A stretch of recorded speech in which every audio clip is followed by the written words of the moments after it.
invités avec nous ce soir pour discuter des sujets de marché. Le sujet principal étant quand même la réunion de la Réserve fédérale américaine qui se termine avec une communication attendue dans une demi-heure. On vivra pleinement ce moment en direct dans cette émission. Jérôme Powell s'exprimera à partir de 19h30 heure française. Et pour discuter de ce sujet, entre autres, Vincent Lecartier est à mes côtés en plateau, gérant et responsable de l'allocation d'actifs de WeSave. Bonsoir et bienvenue Vincent. Bonsoir Grégoire. Et puis un autre Vincent qui nous accompagne à distance, Vincent Genzi. Bonsoir Vincent, merci d'être avec nous au bout du fil. Vous êtes le stratège de Cholet-Dupont. Vincent Lecartier en plateau. Commençons donc sur le sujet, la Réserve fédérale américaine. Et je le disais, allons-y gaiement, vivons pleinement ce moment. Il y a un sujet que les investisseurs vont regarder en premier lieu à 19h quand le communiqué va tomber, c'est les perspectives, les anticipations de niveau de taux directeur à horizon 2023.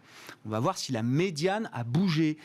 Chaque trimestre, les membres de la Fed donnent leurs projections de taux sur les prochaines années, 2021, 2022, 2023, et puis les taux sur le très long terme. Pourquoi est-ce que le marché va être focalisé sur ces anticipations de taux directeurs horizon 2023 ? Alors, 2023, c'est le moment où le marché imagine qu'il y aura nécessairement une hausse des taux.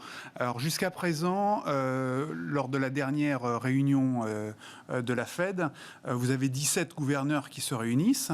Vous en avez 12 qui se sont exprimés en disant qu'il y aura un statu quo à l'échéance de la fin de l'année 2023, et vous en avez 5 qui se sont exprimés comme quoi il risquait d'y avoir déjà une hausse de taux cette année-là.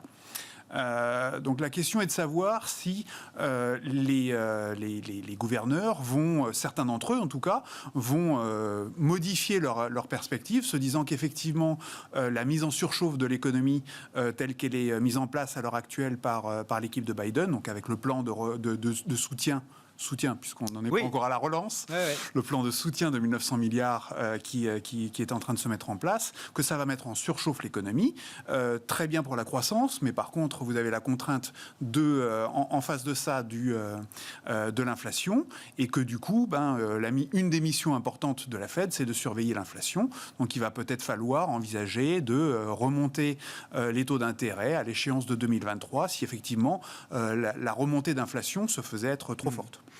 Entre un marché qui anticipe 2 à 3 hausses de taux peut-être en 2023, c'est à peu près ce que le marché intègre aujourd'hui, et une Fed qui, jusqu'à aujourd'hui, nous a dit il n'y aura pas de hausse de taux ni cette année, ni l'an prochain, ni en 2023.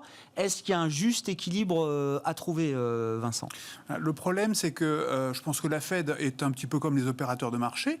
Elle est perdue en termes de croissance, en termes de chômage et en termes d'inflation. C'est aujourd'hui extrêmement difficile de faire des prévisions qui soient fiables, puisqu'on sait très bien qu'il va y avoir un nouveau plan pour le coup de relance qui va être annoncé prochainement, donc certainement durant l'année, mais on pourrait même avoir quelque chose dès demain, d'après les rumeurs. Le plan d'infrastructure, c'est ça, quand on dit le plan de relance, c'est le plan d'infrastructure qu'on attend. Oui, effectivement, c'est l'Arlésienne, mais voilà, on sent qu'on n'est peut-être pas loin d'avoir des annonces, en tout cas de l'administration américaine. Le premier plan de soutien, celui de 1900 milliards, celui-là, on sait qu'il va provoquer une inflation conjoncturelle.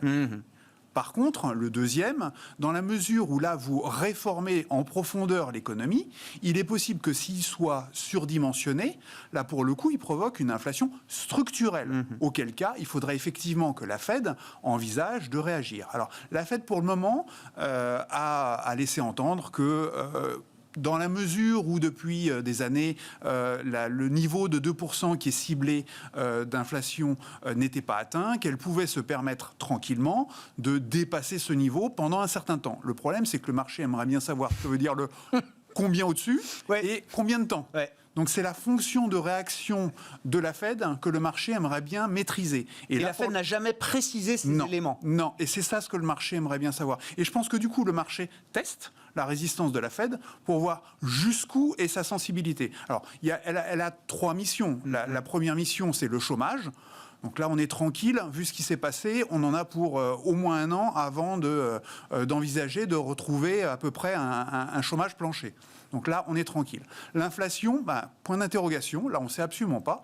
Et la troisième chose, c'est l'instabilité financière. Donc l'instabilité financière, si le marché titille un petit peu trop la Fed, il est possible qu'elle se mette à réagir. Et je pense que c'est ça ce qu'on est en train de faire à l'heure actuelle avec cette réunion spécifique, c'est de tester le niveau de résistance de la Fed pour voir si elle craque et qu'elle dévoile à ce moment-là un petit peu de sa fonction de réaction, notamment est-ce qu'elle va bouger par exemple des interventions du court terme vers le long terme sur la courbe des taux, enfin voilà, des détails un petit peu techniques sur comment elle pourrait réagir. Est-ce que tactiquement, on est dans un jeu entre le marché et la Fed, est-ce que Powell, alors même que l'inflation n'a pas encore dépassé les 2%, on sait que ça va venir, on sait que ce sera mécanique et on sait que ça va durer au moins quelques mois au cours de cette année 2021. Mais on n'en est toujours pas là.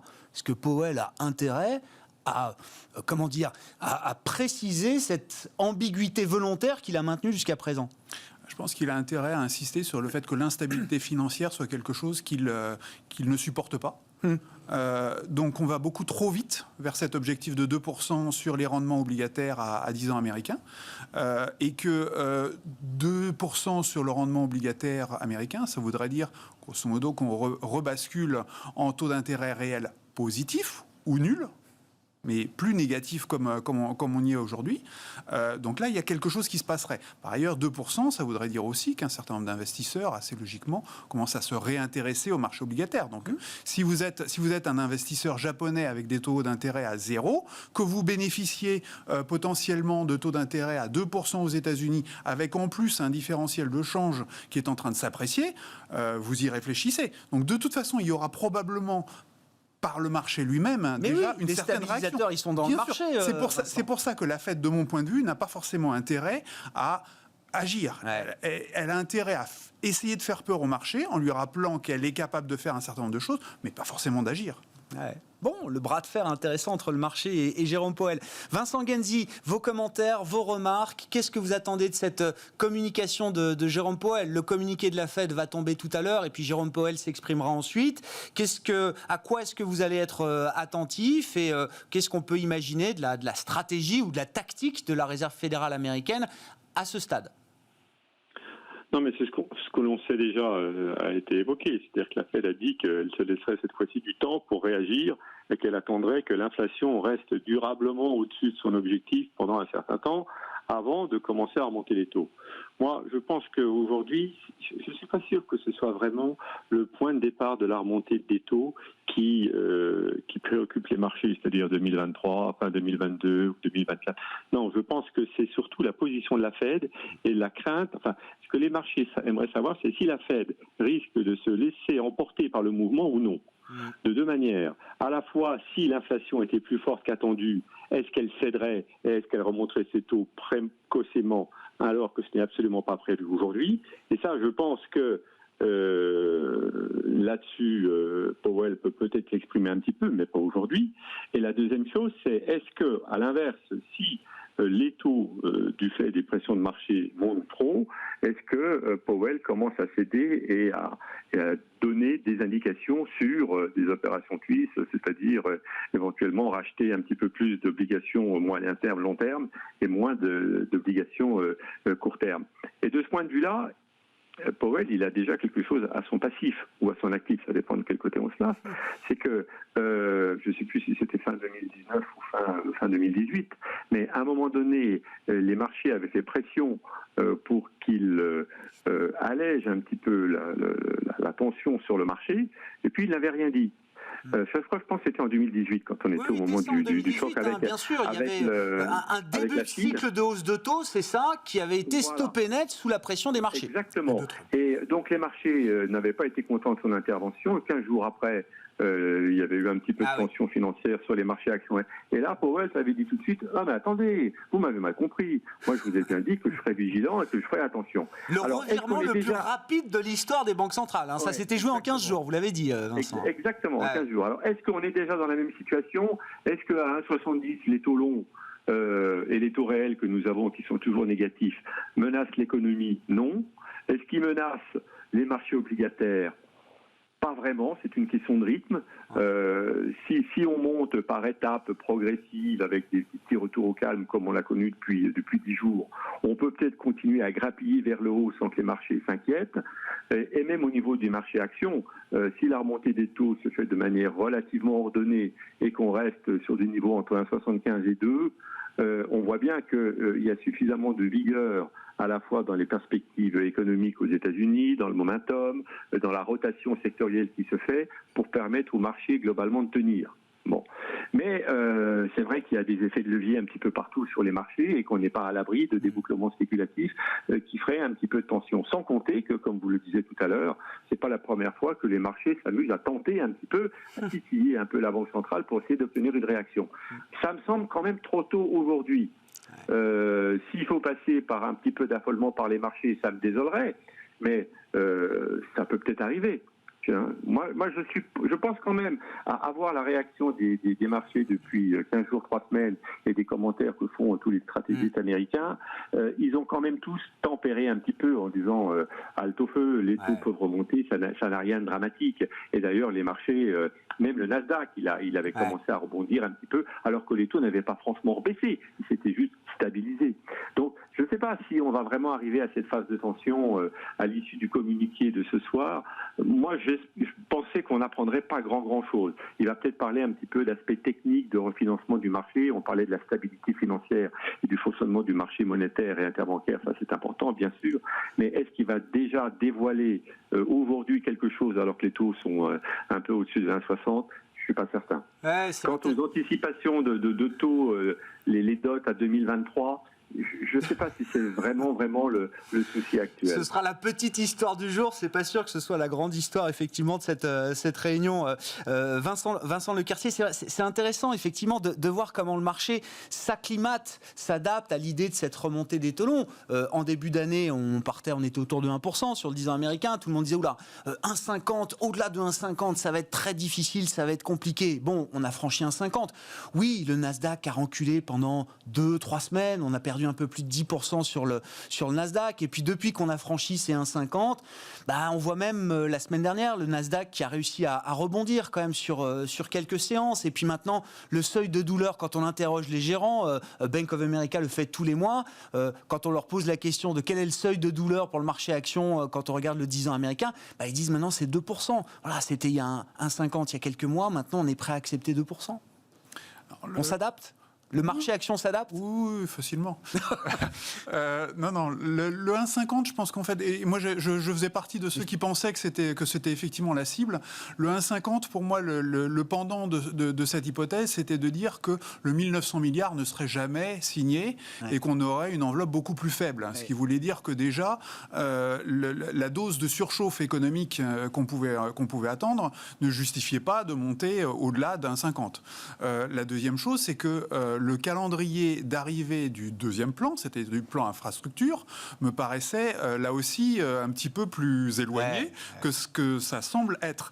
Donc c'est plus une question de surcharge, de surchauffe que les États-Unis sont en train de mettre en place, qui du coup... La vitesse de déploiement, vous dites, de cet arsenal. Exactement, c'est absolument monstrueux. Donc effectivement, le marché derrière ne peut que prendre l'hypothèse que... une grosse partie de ces enveloppes va effectivement être mise en place, que la surchauffe économique va s'activer et que du coup, il faut corriger les hypothèses de croissance et les hypothèses d'inflation. Donc c'est assez logique. Pour moi, ça ne pose pas de problème particulier à ce niveau-là. Est-ce que 2% c'est insupportable ? Si vous avez une croissance qui va probablement être de 6 à 8% cette année potentiellement aux États-Unis, je ne vois absolument pas où est le sujet. Et on aura évidemment une croissance encore très très forte l'année prochaine encore. Donc c'est absolument pas un sujet. 2%. Même si ça pèse sur la valorisation de certaines actions et de certaines parties du marché action, il y a une telle croissance en face, vous dites que finalement, l'un dans l'autre... J'ai tendance à dire qu'en termes de valorisation, c'est un problème ponctuel qu'on va effacer très vite. Par contre, sur les sociétés zombies qui, elles, ont besoin de se refinancer, plus on monte, plus ça devient compliqué et il y a un risque de mortalité important. Alors, Alors, une des choses qui est favorable aux États-Unis, c'est que dans les zombies qu'on soupçonne de façon importante, il y avait le secteur pétrolier. Sauf que comme les prix du pétrole ont beaucoup monté, le risque de faillite de ces sociétés, il a beaucoup diminué. Donc en réalité, le risque de faillite en série et de défaut de paiement aux États-Unis, il a quand même pas mal diminué. Donc un 2% me semble gérable aujourd'hui pour les marchés. Et je pense qu'en termes d'actualisation... Voilà, c'est pas un sujet pour des GAFAM. Quand vous regardez les perspectives de croissance qu'elles ont, le cash qu'elles ont, et le cash qu'elles ont aujourd'hui, en plus, il va être rémunéré de façon beaucoup plus importante que ce qu'il était rémunéré en fin d'année, puisque vous passez de 1% à 1,70 aujourd'hui. Donc leur trésorerie, elle va être bien rémunérée. Donc, non, je pense que pour ces sociétés, c'est absolument pas un sujet. Oui, ces GAFAM, elles ont connu des parcours superbes avec des taux américains qui étaient quand même le risque est ailleurs sur les GAFAM. Le risque est ailleurs sur les GAFAM. Ouais. Vincent Genzi, vos commentaires à nouveau. Et effectivement, je veux bien qu'on revienne aussi sur le point de la vitesse de déploiement de l'arsenal budgétaire américain au moment où on se parle. Alors c'était quand ? La semaine dernière, Joe Biden signait l'American Rescue Plan de 1900 milliards de dollars. Au moment où on se parle, il y a déjà 242 milliards de dollars de chèques qui ont été envoyés à 90 millions de foyers américains. À peu près la moitié de la somme qui était destinée effectivement aux ménages américains a déjà été envoyée. Et on parle peut-être désormais d'un plan d'infrastructure qui pourrait être dévoilé dans les prochains jours. Ça va extrêmement vite, Vincent. Oui, on peut pas en dire autant de la situation et du plan de relance européen, malheureusement. Non, c'est normal que ça aille vite. Madame Yellen l'avait dit, think big et aller vite. Donc ça ne m'étonne pas trop. En revanche, je pense que le marché s'enflamme et s'emballe un petit peu vite sur le plan de relance dans les infrastructures pour deux choses. Premièrement, il n'est pas certain que ça va être aussi rapidement, parce qu'il va falloir quand même qu'il ait une majorité pour pouvoir le voter. Et il a déjà fait appel une fois à la réconciliation pour le premier plan. Donc pour le deuxième, je pense que ça peut être un petit peu plus long. Deuxièmement, il faut quand même mettre les chiffres en face. Là, on parle de 1900 milliards sur le premier plan de relance, qui est payé, déployé cette année. Quand on parle de 2000 milliards ou plus sur le plan de l'infrastructure, c'est pas en one shot, c'est sur 10 ans. Et le temps que l'argent arrive dans les États, parce que ce sont les États qui font les infrastructures, c'est pas le gouvernement. Donc le temps que tout ceci se déploie, l'impact au niveau économique, il va être beaucoup plus lent. Alors c'est vrai que même si ce n'est que 10% de 2000 milliards, ça fait quand même 200 milliards supplémentaires qui seraient peut-être déployés dans le courant de l'année. Oui, c'est vrai que on n'en a peut-être pas tout à fait besoin et ça pourrait donner un petit peu de tension ou un petit peu de croissance supplémentaire. Mais enfin, c'est quand même pas le même ordre de grandeur. Il faut relativiser un petit peu. Et puis, il y a autre chose qu'il faut également surveiller, c'est que ce qui m'inquiète plus aussi, c'est que ce que l'État va donner de manière budgétaire, on commence à voir qu'il est prêt à le reprendre de l'autre manière fiscale.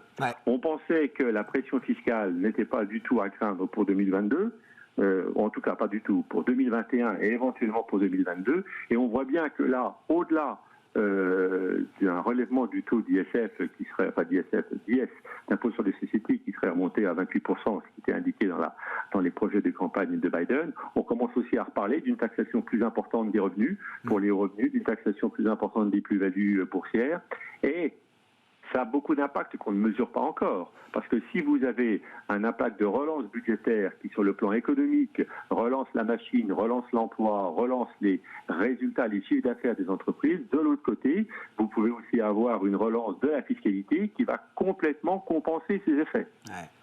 Et avoir aussi un petit effet récessif quelque part. Donc, je pense que c'est très difficile. Premièrement, parce on est loin d'avoir tous les éléments de réflexion. Et deuxièmement, les marchés vont très vite. Donc, je crois qu'il faut savoir temporiser un petit peu. Il faut avoir ces éléments, ces aspects en vue. Il ne faut pas les oublier, il faut les surveiller. Mais de là à prendre des décisions importantes en termes d'investissement et de changement d'allocation, ça me semble prématuré. Moi, ce que je regarde surtout, c'est qu'il y a un an, il y a 6 mois, on était dans une récession qu'on n'avait jamais vue depuis la Seconde Guerre mondiale ou les années 30, selon les pays, qu'on est en début de cycle économique Et que quoi qu'il arrive, quand on est en début de cycle économique, tant que les taux réels ne sont pas revenus au moins à 1%, donc avec une inflation de 2, il faudrait qu'on ait des taux à 3, avant qu'on se mette à penser à la possibilité, à un soupçon que la croissance économique s'arrête. Donc on a du temps devant nous. On est dans un marché qui va rester porteur. Que de temps en temps, il y ait des anomalies, il y ait des doutes, que ça vienne des taux, que ça vienne de la fiscalité. De la fiscalité, ou même sur le plan des vaccinations, ou du virus, d'une recrudescence de la contagion, c'est possible. Mais ce que l'on voit aujourd'hui, c'est que la grande crainte d'être sous une contagion durable, elle est en train de s'effacer, c'est plus la priorité. Que la grande crainte d'avoir une croissance durablement plombée avec des effets récessifs durables à cause de toutes les faillites, etc., on voit bien que ça ne va pas se faire parce que tous les États vont retirer leur soutien très progressivement. On ne va pas laisser aujourd'hui les gens faire faillite alors qu'on les a soutenus pendant un an. Donc, il y aura du soutien durablement. Et donc, entre la croissance, les résultats qui vont continuer à progresser parce qu'on est en début de cycle aux États-Unis, mais aussi en Europe, ça nous donne finalement un contexte qui reste toujours porteur pour les actions. Pourquoi ? Parce que les actions par rapport aux taux ne sont pas encore trop chères. Il y a encore une prime de risque qui permet d'absorber les taux. Et c'est ça qui ressortira. Et c'est ça qui explique que les marchés ont continué à faire des plus hauts alors que les taux sont passés de 1,20 à 1,30, de 1,30 à 1,40, de 1,40 à 1,50. Il y a une endurance et encore, on a une prime de risque qui nous laisse à l'aise. On serait beaucoup moins à l'aise si on devait avoir un retournement de conjoncture, un retour en récession dans les 6 mois ou dans les 12 mois qui viennent. Alors là, les marchés actions auraient de vraies raisons de s'inquiéter. Mais tant qu'on est en phase de rebond économique avec de la croissance des résultats, tout ceci va amplement compenser l'impact négatif lié à la petite remontée des taux, tant que celle-ci se fait de manière graduelle. Vincent Lecartier, c'est vrai que quoi que nous dise Jérôme Powell ce soir, et ça fera sans doute bouger un peu les marchés, enfin, chaque baisse du marché action est à mettre à profit. On est dans un tel moment, une telle intensité de soutien, un tel momentum de croissance que c'est impossible d'être baissier sur le marché aujourd'hui. Exactement. Ouais, vous êtes d'accord avec ça ? Exactement. Ouais. Pour moi, c'est pas plus compliqué que ça. C'est pour ça qu'effectivement, même si les taux d'intérêt se tendent,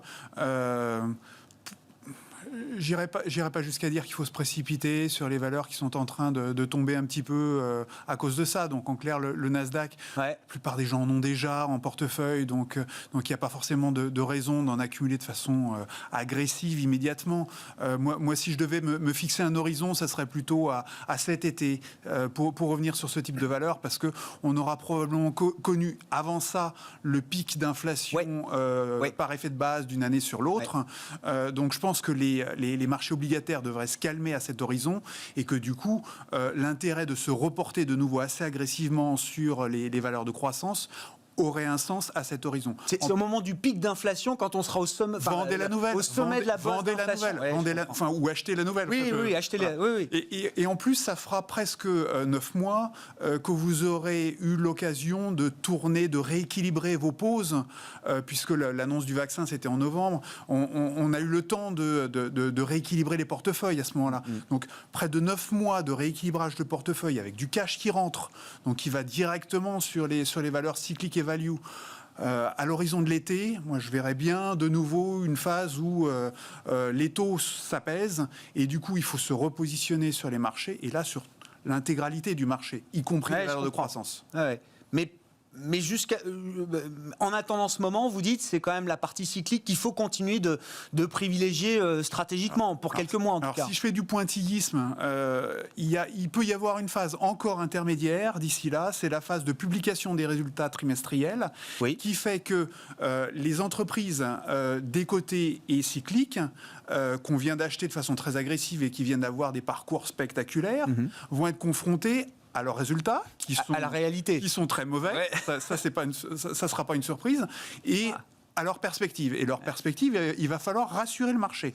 Et à l'inverse, les valeurs de croissance, les GAFAM et autres, vont vous confirmer qu'elles ont des résultats absolument fabuleux, qu'elles ont une capacité à créer de la trésorerie qui est très très impressionnante et qu'elles ont toujours une perspective de croissance fabuleuse. Elles sont en situation de monopole ou quasi-monopole, donc elles sont dans des circonstances extrêmement confortables. Donc ça va vous être rappelé. Donc il peut y avoir une petite phase de mini-rotation, prise de bénéfices des valeurs cycliques vers les valeurs de croissance provisoirement pendant la phase de publication des résultats. Après ça, de nouveau, je pense, un repositionnement plutôt pour rejouer le déconfinement, l'économie qui s'ouvre. Donc on continue de se positionner sur les valeurs cycliques. Et une fois qu'on a atteint le pic sur les taux d'intérêt, vous vous repositionnez à ce moment-là sur les valeurs de croissance et vous vous laissez porter par l'ensemble. Bon. Messieurs, on a le communiqué de la Réserve fédérale américaine. Vincent Lequertier, on parlait de cette médiane 2023 qui ne bouge pas. Il y a alors 7 membres sur les 18 officiels de la Fed qui voient au moins une hausse de taux en 2023, mais ce n'est pas suffisant pour faire bouger la médiane. Et donc, au global, on a une Fed évidemment qui ne change rien à sa politique monétaire aujourd'hui et qui nous dit c'est un statu quo au moins jusqu'à cette année 2023, à travers cette année 2023. Il fallait 9 membres. Il fallait 9 membres pour faire la bascule, donc voilà, vous avez la réponse. Bon, ça ne change rien, effectivement, le communiqué. La Fed, évidemment, qui ne modifie pas son programme d'achat à ce stade. Il faudra suivre la communication de Jérôme Powell tout à l'heure. Je ne sais pas, Vincent Genzi, s'il y a des commentaires à faire là, sur le communiqué de la Fed en tant que tel. Bon, j'imagine que les prévisions, les perspectives de croissance, d'inflation sont revues à la hausse, fortement, notamment pour cette année. Mais ça n'est pas une surprise. C'est déjà dans le marché, Vincent. Oui, bien sûr. La Fed était en retard par rapport aux estimations des économistes. Donc là, elle revoit à la hausse à 6,5 pour 2021. Bon, on l'a dit tout à l'heure, hein, c'est déjà ce qui était attendu par les économistes de marché. Mais bon, par contre, elle ne parle pas de tout le reste et de ce qui se passe sur le marché. Alors, elle précise aussi un petit peu sur l'inflation. L'inflation devrait s'accélérer à 2,4 en 2021, puis se stabiliser à 2 en 2022 et 2,1 en 2023. Donc, elle est aussi en train de dire, vous voyez, puisque je vous ai dit que j'allais être tolérant, même si je vois une inflation à 2,4, je ne sais pas pour ça que je vais changer d'avis. Ouais. Donc il y a quand même peut-être, on va voir comment les marchés prennent ça en compte, mais il y a quand même un petit élément pour rassurer, en disant, voyez, même si l'inflation montait à 2,4, je ne vais pas paniquer. Bon. On voit des taux américains, alors on était proche de 1,70, on est autour de 1,65, 1,66 sur le 10 ans. On voit le dollar qui rebaisse un petit peu, ce sont des micro-mouvements voilà, que je commente au moment où le communiqué de la Fed a été publié, puis le Nasdaq qui perdait un peu plus de 1%, qui ne perd plus que 0,4, 0,5% actuellement. Donc voilà, le marché est en train de digérer ce communiqué de la Fed. Ouais. En attendant, Jérôme Powell tout à l'heure, Vincent Genzi, gardez la parole. Il faut être toujours constructif sur les actions. Plus précisément, est-ce qu'il y a des paris à faire? Est-ce qu'il y a des biais à prendre, géographiques, sectoriels toujours? On parle beaucoup du retard de l'Europe, vous l'avez dit d'un mot, mais retard sur tous les plans, sur le plan de la vaccination, sur le plan de la reprise de croissance économique. On a des États-Unis qui vont revenir à leur niveau de richesse d'avant-crise dans les prochaines semaines, là, au cours du premier ou deuxième trimestre de cette année. Les États-Unis qui reviendront même sur leur trajectoire de croissance d'avant-crise, peut-être l'an prochain, alors que pour la zone euro, cette perspective est encore très très loin. Sur le plan boursier, on a quand même vu que l'Europe avait fini par rattraper là aussi son retard et effacer la crise pandémique. Est-ce que, d'un point de vue de l'investisseur, est-ce que c'est une bonne opportunité toujours, le marché action européen, ou est-ce qu'il ne faut pas être aussi focalisé sur l'Europe que par rapport aux autres zones, Vincent ? Alors, il faut quand même constater que l'Europe n'a pas encore rattrapé son retard qui remonte à plusieurs années sur les États-Unis, mais que depuis quelques semaines et quelques mois, elle suit quand même bien le mouvement. Alors que tout le monde sait très bien que le décalage économique ne va pas se résorber tout de suite, que le décalage sur le plan vaccinal ne va pas se résorber non plus tout de suite. Donc il faut trouver une autre raison pour acheter l'Europe.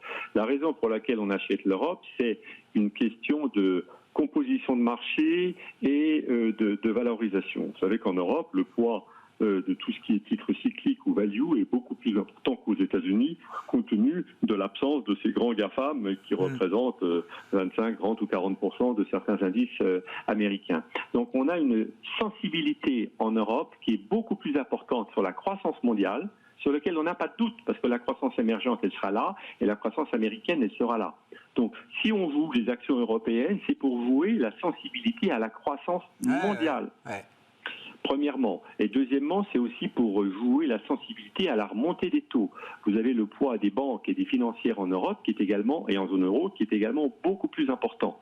Comme en Europe, même si les taux ne remontent pas beaucoup, le secteur financier sur le plan boursier est très sensible, c'est celui qui est le plus sensible à la remontée des taux longs américains, c'est également un moyen de se protéger contre la poursuite de la remontée des taux, d'acheter des banques. On n'achète pas des banques parce qu'aujourd'hui on préfère avoir une banque plutôt qu'Amazon ou Microsoft. Non, on achète une banque parce qu'elle n'est pas chère et que si les taux remontent, elle se comportera mieux peut-être que Microsoft ou Amazon. Et il y a une chance, Vincent, il y a une chance que les taux européens remontent un peu dans le sillage des taux américains. La BCE semble vouloir éviter cet effet de diffusion. Mais bon, que les taux longs remontent un tout petit peu, on l'a vu. Mais c'est l'épaisseur du trait. La seule chose, c'est quand on est sur des taux qui sont négatifs et qu'on passe de moins 40 à moins 0,30, ça fait quand même quelques petites pertes sur des portefeuilles obligataires, même si ce n'est que 10 centimes. Alors que quand les taux américains passent de 1,60 à 1,70, ça ne fait pas du tout les mêmes pertes sur un portefeuille obligataire. Donc il y a une sensibilité plus importante en Europe compte tenu du fait que les taux sont très bas et négatifs. Si vous me suivez. Oui, très clair. Et je pense que c'est aussi pour ça que la BCE est attentive. C'est que premièrement, on a une bonne partie de la zone euro qui souffre encore, donc il faut que les conditions de financement restent très faibles. Et puis il y a également cette sensibilité à la remontée des taux en Europe qui est très importante compte tenu du niveau qui est très bas. Je pense que c'est pour ça que la BCE a indiqué qu'elle serait vigilante et qu'elle continuerait à accentuer son programme d'achat si c'était nécessaire. Maintenant, si on revient sur l'investissement et ce qu'il faut faire, je l'ai dit, moi je pense qu'on est toujours dans un marché porteur sur le plan des actions, et je suis assez d'accord que pour l'instant, il serait assez logique de voir la composante cyclique des marchés, la composante value, que ce soit en Europe ou aux États-Unis, qui continue à rattraper son retard, parce qu'on est loin d'avoir retrouvé le retard que l'on avait. On n'a même pas retrouvé l'équivalence qu'on avait en début 2020. La croissance est encore bien plus haut et la value est encore bien plus bas. Pareil pour les cycliques. Donc il y a encore du rattrapage relatif à faire entre la value et la croissance. Et quand est-ce que ça va s'arrêter ? Est-ce que ça va s'arrêter au mois de mars quand on aura les résultats ? Je ne suis pas certain. Je pense que ça s'arrêtera quand l'Europe, en tout cas, aura commencé à montrer qu'elle aussi sort de la difficulté, qu'on aura suffisamment vacciné et que on commence à avoir pour l'Europe à peu près les mêmes perspectives, toutes choses égales par ailleurs, que ce que l'on a sur les États-Unis. Donc ça, je le mets plutôt quelque part à l'automne. Quand on aura les indices ISM européens qui se baladeront aux alentours de 55, comme aux États-Unis, là, le fait, ce sera peut-être accompli. Et c'est peut-être là qu'il faudra se dire, OK, là maintenant, toutes les valeurs cycliques ont beaucoup remonté. Et toutes les valeurs de croissance ont déjà pas mal décoté. On aura peut-être réduit l'écart et on sera peut-être revenu à l'écart qu'on avait avant la crise de 2020. Peut-être que là, effectivement, il y aura une interruption du mouvement. Et d'ici là, je pense qu'on est dans un mouvement qui va continuer en faveur des secteurs décotés, délaissés, mais comme on l'a bien vu depuis 15 jours, ce mouvement ne va pas se faire en droite ligne. Le Nasdaq, il a baissé pendant 15 jours et puis il a remonté pendant une semaine. Les valeurs de croissance, elles ont baissé pendant 10 jours, elles ont remonté pendant 1 jour, 2 jours, 3 jours. Donc il va y avoir probablement en permanence ce genre de choses, parce que sur le marché, on trouve encore des investisseurs qui aiment bien les valeurs de croissance. Et quand ils envoient des 10%, ils disent tiens, je vais en prendre un petit peu. Donc ça ne va pas être one way. Mais le sens, à mon avis, va être là, mais ça va être fait de manière progressive. Et je crois que c'est très bien, parce qu'on trouve également des investisseurs, et notamment des investisseurs particuliers, qui n'ont pas encore réorienté leur portefeuille, qui n'ont pas rééquilibré leur portefeuille. Donc ce que je leur dis, c'est que si vous n'avez que des valeurs de croissance, chaque fois qu'elles sont mieux orientées, qu'elles rebondissent un petit peu, vous écrêtez un petit peu celles-là qui sont restées chères. Toutes ne sont pas chères, il y en a qui ont déjà des côtés, mais il y en a qui sont restées chères. Il y a encore des bulles parfois sur certains éléments de la cote dans toutes les valeurs de croissance. Donc voilà, quand tout ceci remonte fort, si vous voulez alléger un petit peu, faites-le. Et puis, c'est quand vous avez des doutes sur les cycliques qui rebaissent un petit peu. Or, presque tous les jours, on voit des valeurs un peu cycliques qui baissent. Pas forcément toutes, mais il y a de temps en temps soit des petites alertes, etc. Donc il y a matière, si vous voulez, à naviguer, à profiter à la fois des hausses sur les titres qu'on a envie d'alléger et des phases de repli sur les titres que l'on n'a pas encore pour rééquilibrer les portefeuilles. Je pense que le maître mot, c'est surpondérer quand même les actions et avoir une stratégie dans des portefeuilles qui soit plus équilibrés. Et après, ça dépend du point de départ. Si vous n'avez que des valeurs de croissance, c'est sûr qu'il faut se méfier. Et si on n'a que des cycliques, on peut se dire également que des cycliques qui viennent de prendre 50% depuis un an, on peut être en droit d'en alléger un petit peu. C'est évident. Vincent Lecartier, pour conclure avec vous là, sur la stratégie d'investissement, l'allocation. Alors on comprend quand même, le trade cyclique, ça reste stratégiquement ce qu'il faut jouer aujourd'hui. Est-ce que d'ailleurs l'Europe est la meilleure manière de le jouer ? Les émergents ont beaucoup baissé quand même aussi ces derniers temps. C'était la grande histoire, on va dire, des marchés avec la Chine et l'Asie bien sûr l'an dernier, et c'est une histoire qui s'affadit un petit peu là. Alors je pense que les marchés achètent la dérivée seconde, c'est-à-dire la dynamique. L'inflexion de dynamique. En Europe, même si vous avez un trimestre de plus de décalage, de déconfinement des économies et de reprise de l'activité, la dynamique, vous la voyez venir.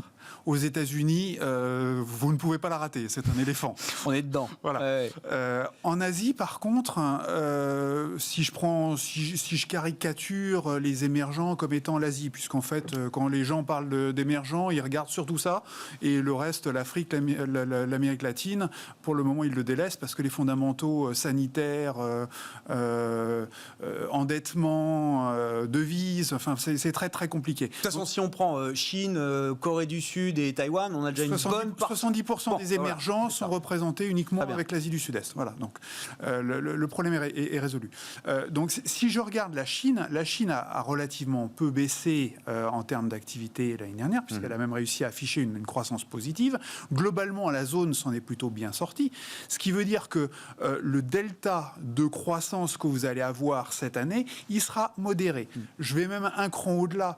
La Chine, aujourd'hui, est dans une situation de croissance qui est peut-être même trop forte. Elle s'inquiète de son endettement, elle s'inquiète de la structure financière de ce qui est détenu par les banques. Elle essaye en parallèle de résoudre un certain nombre de choses au niveau de ses propres GAFAM, c'est-à-dire qu'elle trouve qu'il y a un petit peu de trop de puissance, trop de contre-pouvoir de leur part. C'est plutôt un mini-cycle de deleveraging là, pour la Chine aujourd'hui. Exactement. Donc de mon point de vue, la Chine, ce qu'elle risque de faire, c'est d'essayer de profiter des plans de relance des autres zones, donc se laisser porter par effet domino, mais par contre essayer de faire l'économie, elle, des forces qu'elle pourrait potentiellement dépenser, et même essayer de profiter de l'occasion pour faire le ménage chez elle. Donc si vous regardez au niveau boursier, la dynamique par définition pour moi, elle est nettement moins favorable. Alors éventuellement, les pays périphériques à la Chine, pourquoi pas ? Mais la Chine en tant que telle, je ne suis pas certain que ça soit le meilleur des investissements. Et comme c'est le plus lourd dans les émergents, il faut se méfier du coup des émergents. Et donc du coup, ça nous amène avec un portefeuille très européen et très américain. Du coup, moi, je change absolument pas mon allocation depuis presque 6 mois, c'est-à-dire un biais américain extrêmement fort et durable sur le Nasdaq, parce que la numérisation des économies, c'est quelque chose. Donc vous faites un peu le gros dos là-dessus. D'incontournable, mais j'ai aucun problème. Le dos rond, pardon. Je suis très à l'aise avec ça. Et l'Europe. Et par contre, les émergents, je reste neutre pour le moment. D'accord. Pour ce qui est de l'Europe, je fais même une précision pour compléter en fait le commentaire qui était fait par Vincent Genzi. Nous, on a une position assez forte sur l'Angleterre. Alors, d'un point de vue sanitaire, ça va être les premiers à s'en sortir. Donc je pense que de ce point de vue, c'est un bon pari. Il y a un effet devise que vous pouvez capter.